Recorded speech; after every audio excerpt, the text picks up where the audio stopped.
모든 것의 끝을 얘기하는 요한계시록에 보면 하나님께서 완전히 심판하실 것에 대한 이야기가 나옵니다. 일곱 대접, 일곱 나팔 이런 하나님께서 여러 가지 이미지들을 통하여서 심판하시는 이야기가 나오는데 요한계시록 6장에 보면 하나하나 인을 떼시는 이야기가 나와요. 그러면서 심판이 계속해서 적용이 되는 이야기가 나오다가 6장 끝에서 6번째 인을 떼고 완전을 의미하는 7번째 인을 떼기 전에 갑자기 하나님께서 멈춰서서 7장에서는 하나님이 심판을 이어가시다가 갑자기 하나님께서 심판을 딱 멈춰서시고 하나님이 선택한 백성들, 인을 받은 사람들, 하나님께 구원받은 사람들을 건져내는 이야기가 중간에 나오고 그 이후에 그들을 건져내고 나서 또다시 심판이 연결되는 이야기가 나옵니다. 그러니까 심판과 심판 사이 하나님께서 그 극심한 심판 속에서도 하나님이 선택한 백성을 구원하는 이야기가 나오는 것이죠. 우리는 44장까지 읽으면서 예레미야의 마지막 말을 들으면서 그가 처음부터 했던 이야기, 하나님 앞에 심판을 받는 자들이 왜 심판받는가? 그건 바로 우상숭배 때문이다라는 것과 그리고 그 우상숭배하는 자들을 하나님께서는 결국은 완전히 심판하실 것이라는 이야기가 44장까지 나오고 그리고 이제 46장부터는 44장까지는 하나님의 백성들 예루살렘에서 그리고 성전에서 예배하였지만 그러나 하나님을 버렸던 우상 숭배자들의 심판에 대한 이야기가 나온다면 46장부터는 이방 민족들에 대한 이집트로부터 시작하여서 바벨론에 이르기까지 모든 민족들을 향한 심판 메시지가 나온다는 말이죠. 그런데 이 44장과 46장 사이에 오늘 이 짧은 본문이지만 아주 강한 45장은 그러나 그 가운데서 심판이 이어지고 있는 그 가운데서 우리가 잊어버렸던 이름 바룩이라는 이름을 우리에게 보여주시면서 하나님은 하나님이 선택한 백성들을 구원하시고 구원받은 사람에게 집중시키시면서 남은 자의 특징이 무엇인가, 구원받은 특징이 무엇인가를 우리에게 보여주고 있습니다. 예레미야서에서는 개인이 구원받는 이야기는 딱 두 구절밖에 나오지 않습니다. 에벳 멜렉이라는 사람이 구원받을 것이라는 이야기와 오늘 이 바룩이 구원받는다라는 이야기 두 구절밖에 나오지 않는다는 것이죠. 어쨌든 본문은 심판과 심판 사이에서 그 극심한 심판 사이에서 그 많은 사람들이 심판받는 가운데서도 하나님은 하나님의 은혜를 입어 구원받는 자를 잊지 아니하시고 그를 구원해내신다는 것을 우리에게 보여주시면서 그들의 특징이 무엇인가를 우리에게 보여주시는데 먼저는 구원받는 자, 은혜 입은 자의 특징은 현실 속에서 아파할 줄 아는 자다라고 우리에게 말해주고 있습니다. 자, 3절 한번 읽어볼까요? 3절 시작. 네가 일찍이 나의 고통에 슬픔을 더하셨으니 나는 나의 탄식으로 피곤하여 평안을 찾지 못하더라. 오늘 본문은 유다의 요시야 왕의 아들 여호야김 넷째 해라고 이야기합니다. 이것은 우리가 살펴보았던 예레미야 36장을 배경으로 하고 있습니다. 예레미야 36장은 우리가 살펴보았던 것처럼 여호야김 넷째 해로서 심판이 확정되던 해였습니다. 그러니까 그 겨울에 심판이 확정되던 때에 하나님은 23년간 말씀을 선포했던 예레미야의 입을 통하여서 지금 구전으로 전해지던 것을 바룩이 기록하라라고 하나님께서 말씀하셨고 그는 9개월 가까운 시간을 아주 명확하게 하나님의 말씀을 기록했습니다. 그러나 그 대부분의 말씀은 지금 남겨져 있는 것처럼 모두 저주와 심판에 대한 메시지였습니다. 자기 백성, 하나님의 백성이 저주받을 것이고 심판받을 것이라는 대부분의 그런 메시지들을 보게 되었던 것이죠. 그러니 매우 아팠을 것입니다. 그리고 그는 그것을 기록하는 것에서만 그치지 않고 성전과 왕궁에서 그것을 선포했다라는 것을 우리가 36장에서 살펴보았습니다. 그러니 바룩은 23년간 선포되었던 변하지 않는 하나님의 메시지를 기록했을 뿐만 아니라 그것을 그대로 낭독하였습니다. 그러나 그때 어떤 일이 있었습니까? 그의 겨울에 화로 앞에서 하나님의 말씀을 하나하나 자세히 듣고 주의하여 들었던 여호야김과 그 고관들은 옷을 찢지도 마음을 찢지도 않고 하나님의 말씀을 찢어 화로에 집어 던지고 하나님의 말씀을 거부해 버린 일이 있었던 때였습니다. 그러니 그런 현실 속에서 구원받은 자, 은혜 입은 자 바룩은 매우 힘들고 어려웠다는 것을 이야기합니다. 나의 고통에 또한 슬픔을 더하셨고 탄식으로 피곤하여 평안을 찾지 못한다라고 이야기를 하고 있는 것이죠. 자기 백성을 향하여 변하지 않는 심판과 진노를 선포하시는 하나님의 메시지를 듣는 것도 고통이었을 것이고 그 메시지를 들으면서도 한치도 변하지 않는 자기 백성들을 보면서도 힘들었을 것이고 그렇게 하나님의 말씀을 기록하고 선포하는 사역을 했음에도 불구하고 자기 사역이 아무런 영향을 미치지 못하는 실패한 사역자로서의 마음도 아팠을 것입니다. 어쨌든 은혜 입은 자는 그 현실 속에서 아파할 줄 안다라는 것입니다. 여러분, 우상 숭배자들과 우리가 다른 것이 무엇일까요? 은혜 입은 자는 이 땅 속에서 살아가면서 다른 것이 무엇일까요? 하나님의 정의와 공의가 그리고 하나님의 은혜가 시행되지 못하는 시대 속에서도 아파할 줄 안다는 것, 그것이 살아있다는 증거요, 은혜 입었다라는 증거인 것입니다. 그래서 바룩은 그 가운데서 피곤하여 평안을 찾지 못하고 있었다라고 이야기합니다. 여러분, 우리 자신을 한번 돌아보십시오. 나도 모르게 하늘 여왕을 섬기고 있는 자인가 아니면 정말 하나님을 섬기고 있는 자인가를 판별해 보는 기준 가운데서 지금 이 시대 속에서 나는 아파할 줄 아는가? 교회의 현실을 보면서 답답해할 줄 아는가? 하나님의 뜻에 대하여 거절하는 사람들을 보면서 안타까워할 줄 아는가? 내가 아무런 미미한 영향도 미치지 못하는 연약한 존재라는 것도 아는가? 이런 여러 가지 상황들 속에서 아파할 줄 알고 한숨 쉴 줄 안다면 여전히 내게는 생명이 있다라는 증거인 것입니다. 바룩은 그 가운데서 아파했었다라고 이야기합니다. 또 하나 은혜 입은 자 바룩의 특징은 바로 하나님께서 계속 간섭하시는 자다. 하나님께서 무엇인가 하려고 할 때 저지해 주시는 자다라는 것을 알 수 있습니다. 우리 4절 5절도 한번 읽어볼까요? 자, 시작.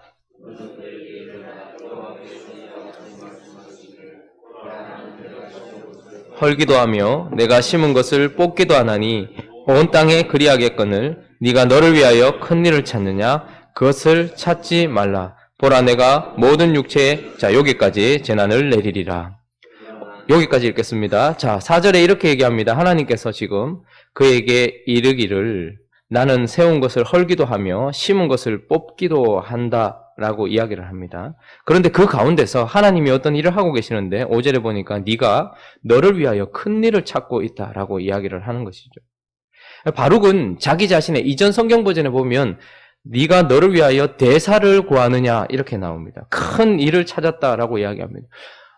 성경은 우리에게 바룩이 어떤 일을 추구했는지에 대해서는 얘기해 주지 않습니다. 그러나 추측해 보건대 어쩌면 언제나 큰 일, 대사라고 이야기하면 구원과 관련되어 있는 일입니다. 성경에서 큰 일이라고 얘기하면 구원과 관련된 일이죠. 그러니 어쩌면 바룩은 지금 하나님이 하시는 일과 상관없이 하나님이 하시는 현실과 상관없이 하나님의 백성들이 구원받기를 바라면서 거기에 애썼을 수도 있습니다. 당연한 일이긴 하지만 그러나 4절을 보면 하나님은 나는 내가 세운 것을 헐기도 하고 심은 것을 뽑기도 한다라고 표현하면서 지금 하나님은 어떤 일을 하신다는 거예요?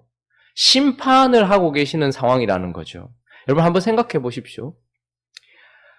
완전히 죽은 것 같았던 아브라함과 그리고 태의 문이 닫긴 그냥 경수가 끊어진 그 할머니로부터 시작된 하나님께서 천여 년 가까운 시간을 만들어내신 백성이 바로 이스라엘입니다. 완전히 인간으로서는 끝난 그 상황에서 시작했던 그래서 아브라함과 사라로부터 시작하여서 하나님은 민족을 만들어내셨어요. 그래서 그가 세우는데 천여 년이 가까이 걸렸습니다. 그가 이집트에서 끄집어내셔서 하나님의 백성 가나안 땅, 하나님이 약속한 땅에 심어 놓는 데까지 천여 년 가까운 시간을 애쓰고 수고하셨단 말입니다. 요만한 식물 하나 키우는데도 사람들이 애쓰고 수고하면 거기에 마음이 가는데 하나님은 천년 가까운 시간을 그렇게 애쓰고 수고하셨던 백성을 뽑아내시고 그리고 그들을 헐어버리시는 것이 쉬웠겠습니까? 그러나 이 작업을 한 후에 하나님은 새롭게 세우시려고 일을 하고 있었던 것입니다. 그런데 바룩은 어쩌면 이 작업 자체를 뛰어넘어 하나님께서 구원하시기를 바라는 그 큰 대사를 구하고 있었을지도 모릅니다. 뿐만 아니라 우리도 흔히 생각하는 것처럼 바룩이 하나님의 말씀을 잘 기록하고 그것을 진심으로 선포하여서 사람들이 구원받고 돌아오는 일에 쓰임받고 싶은 어쩌면 성공한 사역, 어쩌면 효력 있는 사역을 하고 싶은 마음, 그런데 자기 자신을 위하여서 그런 사역을 하고 싶었는지도 모릅니다. 그래서 그가 말씀을 선포하면 사람들이 회개하고 그가 하나님의 사랑에 대해 이야기하면 사람들이 울고 그렇게 하나님께 돌아오기를 바라면서 어쩌면 바룩은 그의 사역을 통하여서 심판하시는 하나님을 바꾸고 싶었고 우상 숭배에서 돌아오지 않는 그들을 바꾸고 싶었는지 몰라요. 전혀 변화되지 않는 하나님과 전혀 바뀌지 않는 사람들 사이에서 잘못된 사역과 잘못된 일을 구하고 있었는지도 모릅니다. 그런데 어쨌든 그가 어떤 대사를 구했는지 어떤 큰 일을 구했는지 모르지만 중요한 것은 그것을 찾지 말라라고 하나님은 그를 멈춰 세우시는 것입니다. 누가 은혜 입은 자인가? 자신을 위하여 자아를 추구하고 하나님의 뜻과 어긋난 일을 해 나갈 때에 하나님께서 찾아오셔서 언제나 그것을 저지해 주시고 또 그것에 대하여 막아서 주시고 간섭해 주시는 자, 그들이 바로 하나님의 은혜를 입었다라고 이야기를 하는 것입니다. 한번 심판받고 우상숭배로 끝날 인생들을 향하여서 우리가 어제 살펴봤던 본문의 44장 25절은 뭐라고 얘기합니까? 자, 44장 25절 한번 읽어볼까요? 44장 25절 읽습니다. 시작. 만군의 여호와 이스라엘 하나님께서 이와 같이 말씀하시되 너희와 너희 아내들이 입으로 말하고 손으로 이루려 하여 이르기를 우리가 서원한 대로 반드시 이행하여 하늘의 여왕에게 분향하고 전제를 드리리라 하였은즉 너희 서원을 성취하며 너희 서원을 이행하라 하시는. 자, 은혜 입지 못한 자의 특징은 자신들이 자신을 위하여 큰 일을 구하고 그것을 추구하고 그것을 향해 달려갈 때 하나님께서 그거 해라라고 그냥 내버려 두셨단 말입니다. 여러분, 가룟 유다도 한번 보십시오. 예수님이 팔리시던 그 밤에, 예수님이 잡히시던 그 밤에 그 중요한 순간에 가룟 유다에게 주님께서 뭐라고 말씀하셨습니까? 너는 네가 할 일을 속히 하라라고 이야기해버리시고 그냥 내버려 두셨습니다. 그러나 하나님의 은혜를 입은 베드로에게는 어떻게 합니까? 네가 3번이나 나를 부인할 것이다라고 얘기하며 경고해 주셨습니다. 그리고 또다시 그에게 찾아가셔서 말씀해 주신 것이죠. 하나님의 은혜를 입은 자의 특징은 바로 자기가 자기 자신을 추구하고 끊임없이 하나님의 뜻과 잘못된 다른 길을 걸어갈 때에 하나님은 찾아오셔서 그에게 간섭을 해주시고 그에게 제지를 해주신다라는 것이 특징인 것입니다. 여러분들은 어떠십니까? 계획하신 대로 인생이 잘 풀려서 여기까지 오셨습니까? 아니면 내가 내 뜻을 향해 달려가거나 혹은 하나님의 뜻과 다른 곳으로 가 있었을 때 하나님께서 우리에게 간섭하셔서 결국은 그것을 이루지 아니하고 하나님의 뜻을 이루었거나 혹은 하나님이 원하시는 곳에서 돌아와서 하나님이 정말 있으라는 곳에 있게 되었는지, 우리의 인생은 간섭받는 인생인지 간섭받지 않고 있는 인생인지 그것을 볼 때 우리는 은혜 입은 자인가 아닌가를 알 수 있습니다. 그리고 또 마지막으로 한 가지는 누가 은혜 입은 자인가? 생명을 노량무 주듯 하리라는 이 약속을 가진 자, 그러니까 생명을 잃어버리지 않은 자, 그가 바로 은혜 입은 자다라고 이야기를 하고 있습니다. 오늘 우리가 읽었던 오전 말씀에 보니까 그러나 네가 가는 모든 곳에서는 내가 너에게 내 생명을 노량물 주듯 하리라 여호와의 말씀이니라 이렇게 얘기합니다. 바룩은 실제로 여호야김 넷째 해 이후에 17년, 18년이 지나고 난 이후에 또다시 이집트로 끌려가죠. 예레미야와 함께 이집트로 끌려갑니다. 그러나 그건 어땠습니까? 그 전쟁통에도 예루살렘 성에 남아있었지만 살아남았고 그 수많은 사람이 죽어가는 상황 속에서도 살아남았을 뿐만 아니라 이집트로 끝까지 우상숭배하겠다고 갔던 그 사람들과 내려갔지만 그곳에서도 그는 살아남았습니다. 전승에 의하면 그는 나중에 예레미야가 죽고 난 이후에 이집트에서 바벨론으로 망명하여서 그곳에서 생을 마감했다라고 이야기를 합니다.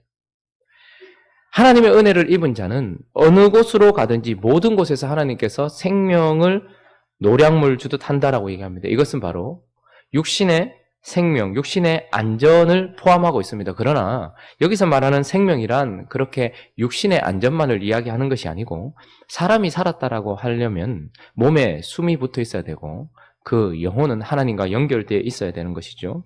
그래서 이 바룩에게는 하나님께서 어느 곳에 가든지, 여러분 그냥 우리는 많은 것을 구해요.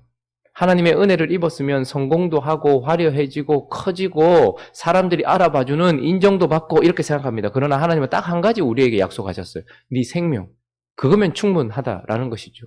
모두가 죽어 엎드러지는 상황 속에서도 살아남을 수 있는 생명, 그리고 또 하나는 하나님의 이름을 부를 수 없고 하나님과의 관계가 완전히 단절된 그곳에서도 하나님의 이름을 부르며 하나님과 연결되어 있는 그 생명, 하나님은 그것 하나 허락하셨습니다. 많은 사람들은 이 생명 이외의 다른 것들로 자기 자신이 은혜를 입었나 은혜를 입지 않았나를 확인하려고 합니다. 목회자들은 목회가 성공을 했느냐, 교회가 얼마나 커졌느냐, 그리고 성도들이 얼마나 더 성숙했느냐, 이런 것들로 자기 자신이 은혜를 입었나 안 입었나를 확인하려고 합니다. 그러나 하나님은 한 번도 우리에게 그런 것으로 확인하려고 하지 않습니다. 성도들도 마찬가지입니다. 내 사업이 얼마나 잘 되었는가, 혹은 내가 얼마나 많은 축복을 받아서 내 자식이 잘 되었는가, 혹은 내 모든 일들이 얼마나 잘 풀리는가를 통해서 내가 은혜를 입었나 입지 않았나를 확인하려고 합니다. 그러나 하나님은 우리에게 약속하신 것이 딱 하나입니다. 생명. 네 생명 노량물 주듯 하리라. 네가 어느 곳에 있든지 하나님께서 너를 남기실 것뿐만 아니라 그곳에서 하나님과 교제를 끊어지지 않도록 하나님께서 생명을 주신다라고 이야기하신 것이죠. 그러나 우상 숭배하며 결국 하나님께 버림받은 자들은 어제 본문도 한번 보십시오. 다시 한번 보십시오. 44장 26절 한번 보십시오. 44장 26절 27절을 한번 읽어보겠습니다. 자, 시작.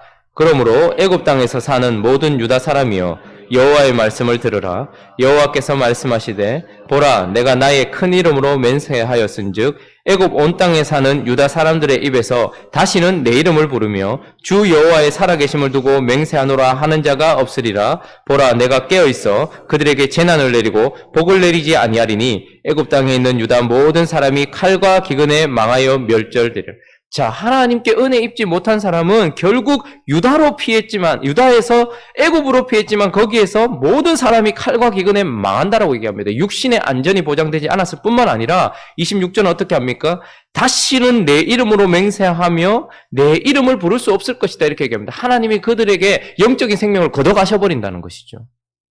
그런데 하나님의 은혜를 입은 자는 어느 곳에 가든지 안전할 뿐만 아니라 하나님께서 하나님의 이름을 부르며 생명을 노량물 주듯 하여서 하나님과 연결되어 있는 은혜를 주신다라고 이야기를 하고 있습니다. 그러니 하나님이 약속하신 것을 반드시 이루신다는 것이죠. 우리 자신을 한번 돌아보시죠. 여러분들은 생명을 가지고 계십니까? 우리가 화려하지는 않아도, 우리가 세상이 말하는 것처럼 성공하지는 못한 것 같아도, 혹은 내가 생각하는 꿈은 이루어지지 않은 것 같아도 지금 내가 가지고 있는 것이 하나님이 약속하신 그 생명 맞습니까? 우리는 지금 이곳에서 생명을 가지고 있는 건 맞습니까? 하나님이 우리에게 주시는 그 생명은 사람이 떡으로만 사는 것 아니거든요. 모든 하나님의 입에서 나오는 말씀으로 사는데 그 생명을 오늘도 우리에게 주시려고 우리에게 말씀을 주고 계신다든지, 아니면 우리 속에서 성령이 계속해서 역사하셔서 우리 마음에 감동도 주시고 하나님의 임재를 느끼는 예배 가운데 있다라든지, 내 삶을 붙들고 계시는 하나님을 느낀다라든지, 이런 영적인 생명이 있다면 우리는 은혜 입은 자라고 성경은 말하고 있는 것이죠. 우리가 어제 본문을 살피면서 계속해서 멸망당하는 사람들의 특징을 살피면서 자신은 하나님이라고 이야기하는데 하나님은 네가 섬기는 신이 하늘의 여왕이다라고 기록하는 사람, 자신은 예배드렸다라고 얘기하는데 하나님은 우상 숭배했다라고 기록할 사람, 자신도 모르는 사이에 하나님이 바뀌었고 예배가 바뀌었고 결국은 자신은 평안이라 얘기하는데 하나님은 네가 버렸다라고 이야기하는 사람, 혹시 거기에 내가 포함되어 있지는 않은가? 나도 하나님이 아닌 하늘 여왕을 섬기면서도 여호와를 섬긴다고 착각하고 있고, 나도 하나님을 예배하는 것이 아니면서도 우상 숭배를 하면서도 예배한다고 착각하고 있으며, 지금 있는 이 평안이 하나님의 버림받은 것 때문에 찾아온 것은 아닌가라고 생각하며 한 번이라도 내 자신을 돌아봤다면 사실은 우리에게 은혜가 있는 사람이라는 증거입니다. 절대 우상 숭배자들은 자기 자신을 살피지 않습니다. 하나님을 살피지도 않습니다. 그러나 내가 거기에 속해 있지 않다라는 증거를 하나님은 더 명확하게 오늘 본문을 통해서 말씀을 하시죠. 하나님이 거부되는 세상 속에 심판을 하나님께서 실행하실 것을 알고 아파하기도 하고, 여전히 하나님 앞에서 바르게 살지 못하는 현실과 교회를 바라보면서 아파할 줄 아는 신임이 있는 사람은 은혜를 입은 사람이다 라고 이야기를 하실 뿐만 아니라, 내 뜻이 이루어지지 않고 하나님의 뜻이 이루어지고 하나님의 간섭하심이 계속해서 우리 인생을 이리 치고 저리 치고 있다면, 그래서 내가 생각하는 성공이 아니라 하나님이 하시는 일, 내가 생각하는 나를 위한 대사가 아니라 하나님이 생각하시는 하나님의 대사와 큰 일이 이루어지고 있다면 은혜 입은 자이며, 결국은 하나님이 나와 지금 함께 하고 계셔서 생명의 말씀도 주시고 생명의 성령도 우리 가운데서 역사하시는 지금 하나님과 연결되어 있는 삶이라면 이 시대에 은혜 입은 자 바룩으로 우리가 서 있다라는 증거인 것입니다. 오늘 이 아침에 하나님께서 나를 은혜 입은 자로 세워주셨다라는 증거를 받고서 그 손 붙들고서 하나님께 감사하면서 끝까지 우리에게 은혜를 베푸실 그 하나님 바라보고 그 은혜 가운데서 살아가기를 다짐하는 행복한 우리 교회가 되기를 예수 그리스도의 이름으로 축원합니다.